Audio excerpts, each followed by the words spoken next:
For some, it's a sporting leisure. For others, it's borderline addiction. What are we discussing today? Gambling.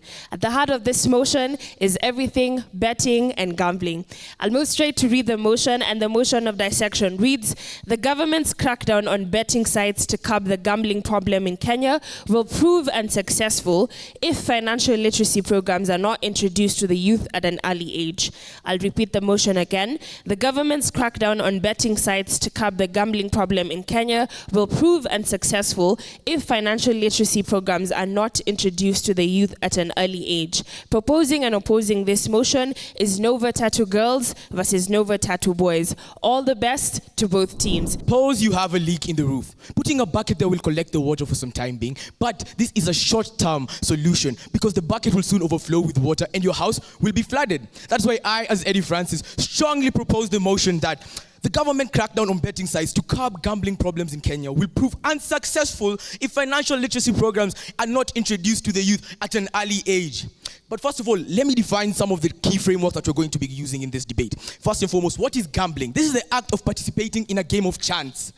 And what is financial literacy programs? This is educational activities aimed at improving individuals' understanding of financial concepts, principles, and practices. Basically, we are going to teach them how to make money, how to save money, and how to make the money grow. Yes, this is the whole essence of implementing financial literacy. But in order to ensure that our youth's lives are not flooded with burdens such as debt, with burdens such as mental health disorders because they do not have money, we suggest that, that we should impose financial literacy programs in each and every single school in a way that this will be mandatory in each school. This becomes part of the curriculum so that by the time you are growing, you understand the importance of money, how to make it, how to save it, and how to make it grow, and how to make it work for you. Ladies and gentlemen, do you know that a study done by Geopol in 2019 shows that not one, not two, not three, but 76% of the Kenyan youth partake in gambling activities? This is absurd. But ladies and gentlemen, a country like Japan, a country with one of the most respectable cultures in terms of money usage, they have been able to curb this. How? Because they understood that implementation of financial literacy programs into their curriculum was essential. Because as we can see, a study done by the Global Financial Literacy Excellence shows that, that they have one of the lowest debt rates and they have one of the lowest gambling rates. Why?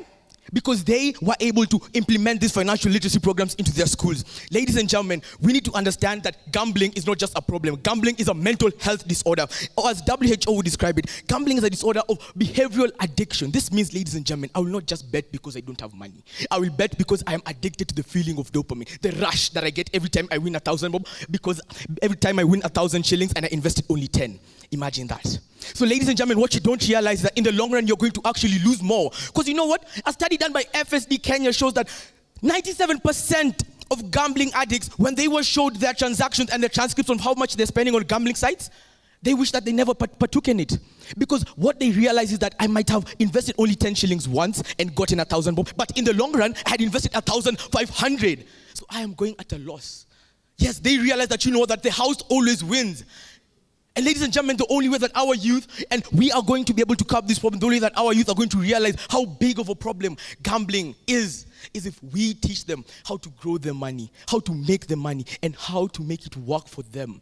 Because this is the only way. Because if we only put incentives up, which is going to limit how they're going to access these gambling sites, they are going to find other ways to access it. And this time, we won't have the legal jurisdiction to limit what they're going to do. Our panel, we are not going to be able to do that. That is why, as a team proposition, we say, remove the bucket and fix the roof leak. Yes, let us implement the use of financial literacy programs in each and every single school so that we can teach the youth the importance of financial literacy and the importance of saving and not gambling. Thank you. My name is Darlene Nyambura from Nova Pioneer Tatu Girls, and I am here to strongly oppose to the motion that states the government's crackdown on betting sites to curb gambling problem in Kenya will prove unsuccessful if financial literacy programs are not introduced to the youth at an early age. So I'm going to start with definitions. A government is a system of group of people governing a general community in a general state. Betting is the activity of risking money, losing something over making a deal with someone. A site is a set of web pages under a single domain. Financial literacy is a cognitive understanding of financial components or skills like investing and budgeting. To curb is to slowly eradicate. Gambling is a decision made by a person to risk money or gain money as a game. The examples of betting sites are Betika, Oxygen 8, Moheza, and the famous SportsPesa. Gambling was used in the traditional days as a game the Luo called Ajua, which was just played for fun and entertainment. But now in our homeland, Kenya, gambling has certainly become a problem to our Kenyan youth. From an article on CTGN Africa Media House, 76% of our youth are actively involved in betting, whereas 54% of these youth are low-income earners from betting. To start, from the East Africa News, headlines, Protecting the Future. The impact of Kenya's gambling control bill. The Kenyan Gambling Control Bill of 2023 is still being discussed by our government, as the last discussion was made on the 20th of March 2024, as it wants to create a new organization called Gambling Regulatory Authority, which will take over the BCLB, Betting Control and Licensing Board. The main goal is to manage betting sites, as it will introduce tough rules to fight against illegal gambling and stop kids from gambling. It will also set a low amount for bets to prevent people from gambling too much, as from Geopol statistics show that 83.9% of Kenyan youth engage in such. It also plans to stop gambling ads on radios and TV at certain times to protect the youth and young people to be exposed to gambling too much. Other countries like Brazil are depending on Kenyan efforts, as Brazil is also trying to do the same. It has carried out measures like imposing tax of 15% on big winnings by gamblers, which will demoralize them. I mean, if 15% of your earnings from gambling is taken as tax, and you've won 10 million plus, won't you lose a lot of money from taxation? Financial literacy isn't the only form possible, as it also has its downsides. From Sky Space, people with high levels of financial literacy tend to take too many risks, overborrow, and hold naive financial attitudes, which can lead to reckless behavior in certain financial aspects. We have certain alternatives. The gambling crackdown by the government will prove successful if the government reduces their marketing strategies through the main route of betting sites, which is technology. Tell me you haven't seen an advertisement of a betting site on social media, on Google or Safari. Betting sites ad is everywhere on social media, painted on commercial buses. What if the government limits these marketing strategies? Won't the gambling problem be eradicated slowly? I'm not saying gambling won't exist. It will still be there, but it will be there in a low rate. Currently, the front page of every newspaper in the country's highlights that will only currently, the front page of every newspaper in the country highlights that with only 10 shillings, I could win 350 million, which is the current jackpot for SportsPesa. I was your first speaker from the opposing side, signing off. Education is the most powerful weapon which you can use to change the world. These are the great words of Nelson Mandela. Today I'll start my debate with the rebuttals, then I'll go into our key arguments. I'm Clyde Codex, here to strongly propose the motion at hand today. Into my first rebuttal. They talked about 50% of the youth are low-income earners. Yes, 50% of the youth are low-income earners, but they use this money on betting sites due to the lack of knowledge on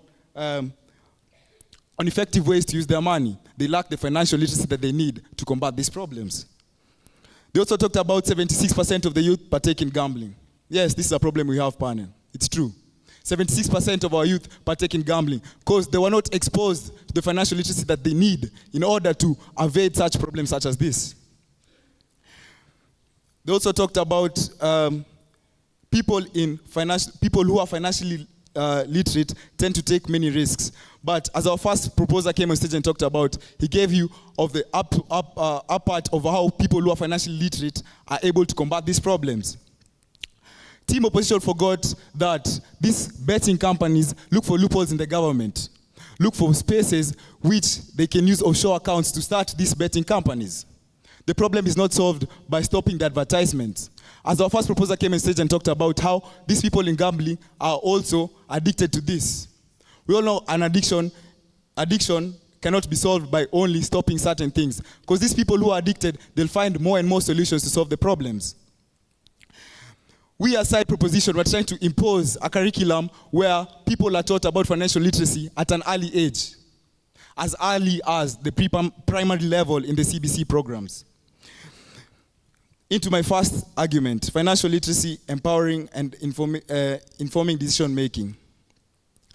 Financial literacy provides individuals the knowledge that they need to combat the problems that they're facing.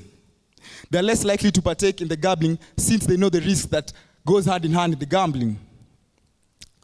The financially literate people know how to grow, earn, and save their money. The financial sector depending Kenya, FDF Kenya, found only 38% of Kenyans are financially literate. This means that 62% of Kenyans lack the knowledge that they need. This gives room for gambling operators to exploit vulnerable citizens. The vulnerable citizens that are on the low income side of this debate. Into my second argument. We can talk about how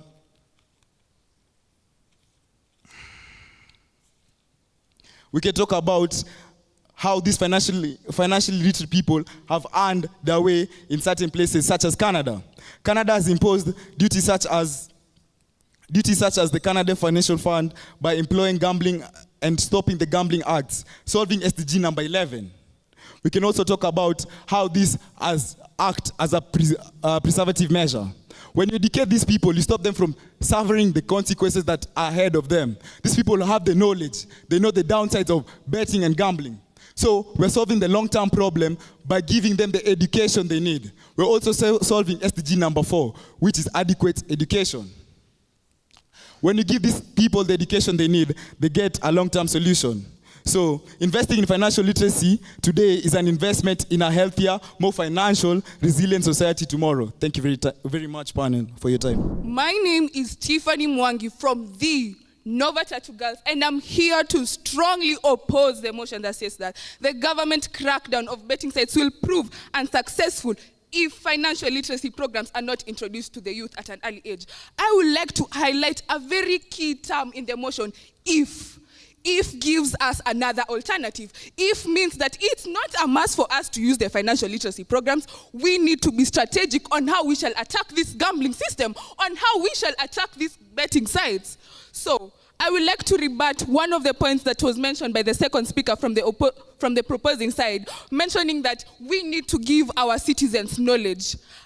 If I do not agree with them that we need to give our citizens knowledge, but let us look at the bigger factor affecting the current youths, affecting the current people in our country. It is lack of employment opportunities. I might be having the financial literacy. I might be knowing how to invest or how to do this and do that, but I have no way of earning an income. I am unemployed, which leads me to being dependent on the gambling side. So if the government can be able to create an employment opportunities to our youth, they can be able to create their own financial income and to have a stable way of earning income.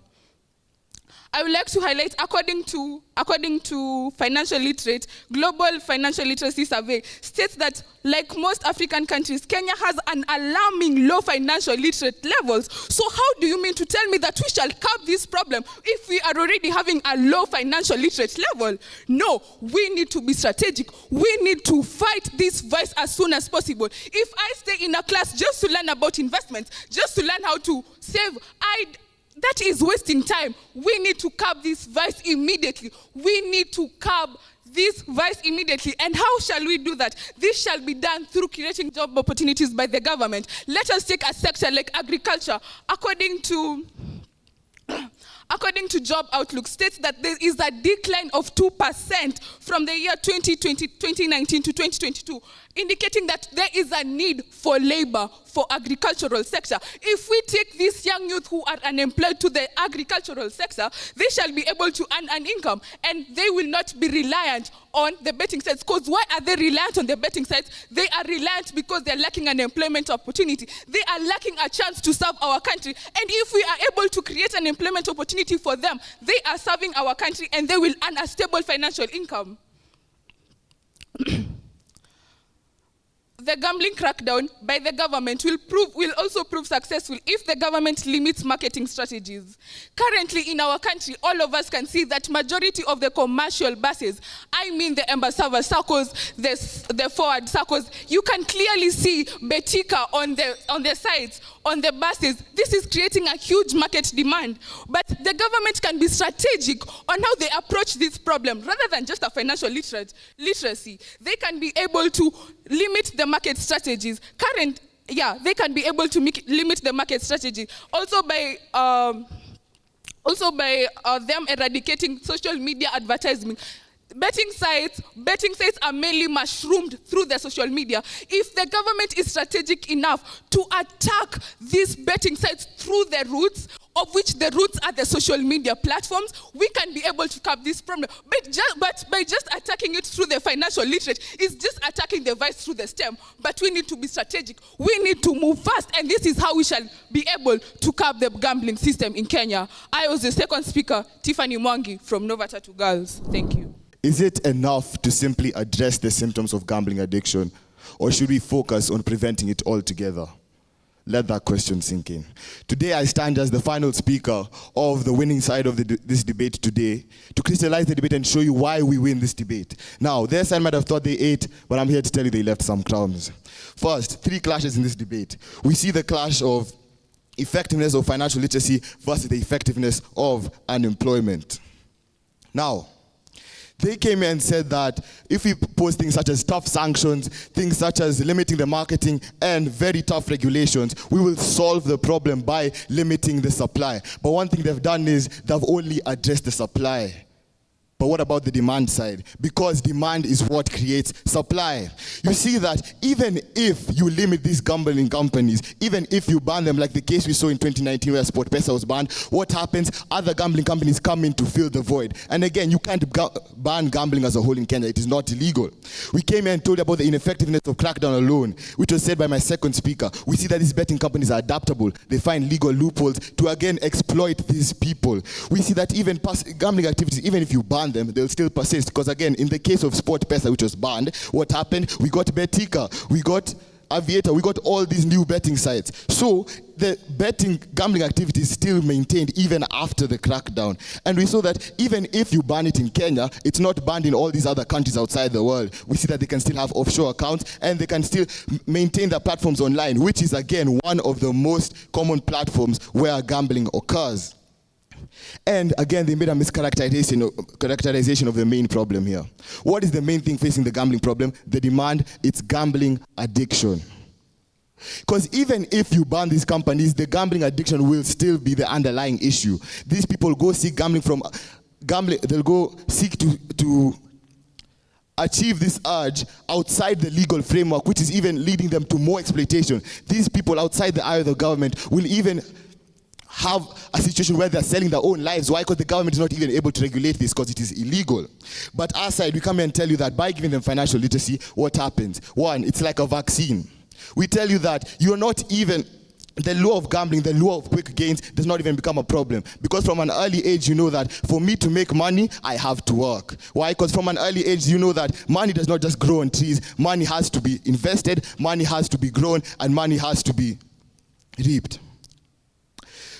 They come and say the main problem is unemployment. But friends, it's not unemployment. We're here to tell you it is the addiction. It is the lure of this quick gain. Even though unemployment is a problem in Kenya, we must address what is going on right now.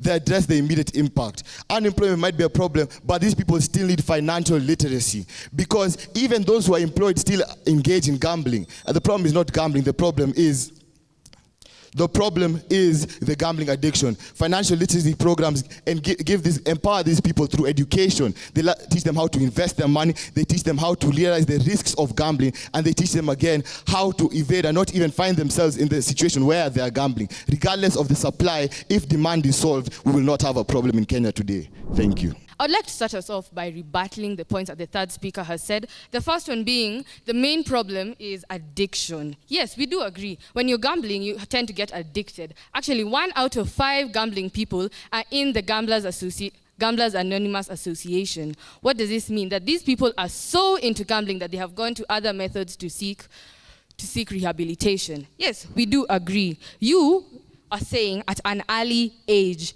yes, financial literacy programs will help us, but at an early age, what about the people who are addicted now? What are we going to do for those people? Are we simply going to throw them into the dust? Are we going to say that simply because they are not young, they are no use to the Kenyan economy? No, that is wrong. What we need to do is to be able to reach out these financial literacy programs also to the older people, to the people who are past their youth. What about the 50-year-old man who is trying to come up for school fees for his children? Do we ignore him and his gambling problems? No, we should not. We should spread out these financial literacy programs also to the elderly, to the people who are already well off, to the people who are struggling. That is what we should do.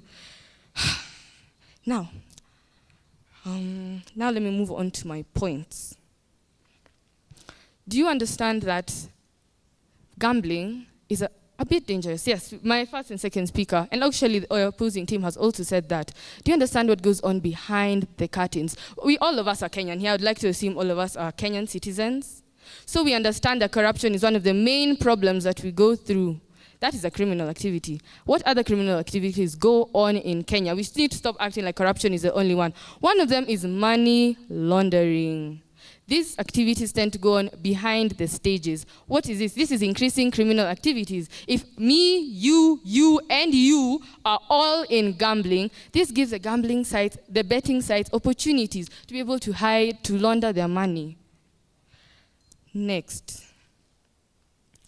Demand for gambling. This is also another rebuttal, sorry. You said that once we do remove the gambling problem, there'll still be people, there'll still be the demand. Why can't we come up with other forms of entertainment? The demand for gambling in Kenya has actually come from the idleness of Kenyan citizens. What if we gave them something else to resort to? I crochet, I don't gamble. Is that wrong? No. So why are we acting like the demand for gambling can't be satisfied with other needs? There are ways that you can fix this. There are programs you can go to, there are associations you can join. Please let us move on to other forms. Please, I beg of you, because this motion is not something that we should debate for fun. This is not something that the debate circle have come up with because they were sitting down and said, what can we do? This is a problem that is going on. These are things that Kenyan citizens are facing. We need to come up with solid and sound-minded solutions. That is what we need to do. So as I take my seat, I would like all of you to understand that gambling is a real problem in Kenya, and the crackdown of it is going to help solve this problem. My name is Rain Komu, and I was strongly opposing the motion that was stated. Thank you.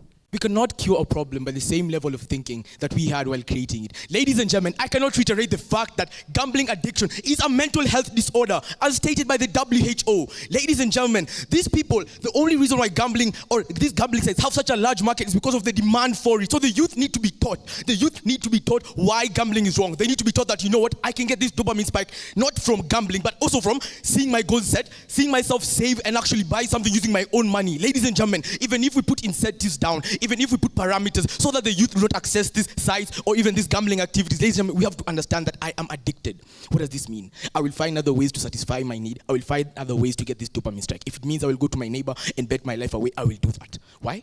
Because I am addicted. Yes, we have to understand that, ladies and gentlemen, that the only way we can curb this problem is by teaching them. Education is the key. And in this sense, it actually is, because gambling is a rampant problem. 76% of the youth in Kenya partake in gambling activities as shown by the Geopol survey.